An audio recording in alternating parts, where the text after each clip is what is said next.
Gymnastics nga yaw yan, kickboxing mas. Kickboxing, yaw yan ka, mo ba?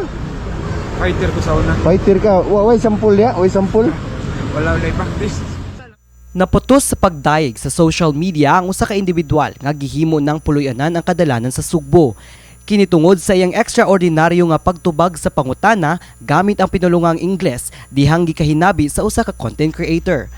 Apan human sa pag-viral sa mga hamubo lang nga video, mas nakakuha sa atensyon sa publiko nga siya usa di ay ka gold medalist sa gymnastika ni adto. Lang siya muli kay kuan manggod ka ng abi niya hiluan siya kay nay one time nga mag-take na siya siyang medicine or nya di siya mo take so ang nay mga pamaagi nga isagol sa yang foods ang o sa yang drink so makalasa siguro siya nya kuan feeling niya nga gihiluan siya. Siya si Ricard J. Gabatbat nga gihulagway sa iyang suod nga mga higala nga hawd sa gymnastic, komedyante ug puno sa kinabuhi. Nakaila sa MyTV Cebu News Team ang usa sa mga suod nga higala ni Ricard J nga si Zairos Desamparado. Mato ni Zairos, nakamatngon ang pamilya ni Ricard J nga usa ka person with mental health condition ang kanhi atleta ni adtong tuig 2013. Sukad ni ini magbalik-balik na sa paglakaw sa dalan si Ricard J ug usahay na lang magulian. Og gitest na ko kung si Carjay makahinumdum pa ba. Suway kog duol niya so nasa akong kuan niya. Grabe ang kalipay pagkita pa lang niya nako. So nagkuyog mi naglakaw-lakaw mi around Fuente. So nangaon mi sa KFC and transfer Chowking kay taas ang line sa KFC. And then ang usa sa gidna ko a goal is makaistorya niya iyang daughter. So akong gitawagan niyang ex-partner.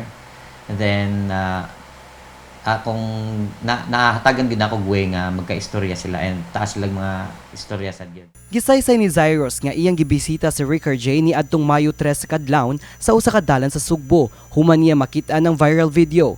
Mato ni Zairos, perminti iyang paghatagan og pagkaon ug sanina kang Ricard J. Aso ni Zairos nga ang pamilya ni Ricard J, perminti nga nangita niya aron matabangan siya, sama na lamang sa tulo na kahigayon nga gisulod nila sa rehabilitation center si Ricard J. Apan bisan pa man niini, wala na ulian ug nagkagrabe ang kahimtang ni Ricard J ug naabot sa punto nga dili na nila kini malocate. Dili pa ta ko makuyog kay muli kay nang manghakot palagi ko. Nya ni ana gid na siya nga say please ayaw kong biyahe. Nga murag na teary-eye gid ko atong please ayaw kong biyahe. Sa pagtumaw sa viral video ni Ricard J sa social media, mipadiyag si Zairos nga dako ang ilang kalipay nga nakit-an nila pag-usabang iyang higala. Gani ang Safe Haven Recovery Village o sa rehabilitation center dinhi sa Sugbo mao'y may contact sa pamilya ni Ricard J og nakig-alayon aron madala nila kini sa ilang pasilidad.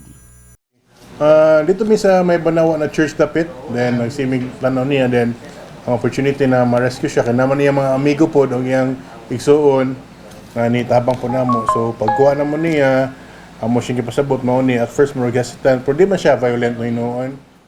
Ang Safe Haven karon may butyag nga naa sa calming stage si Ricard J aron dili makurat sa change of environment. Just like the others, ang atong manggong program is eclectic, a combination of spirituality and science. So same, but for now, ito siyang iagi pag-detox sa.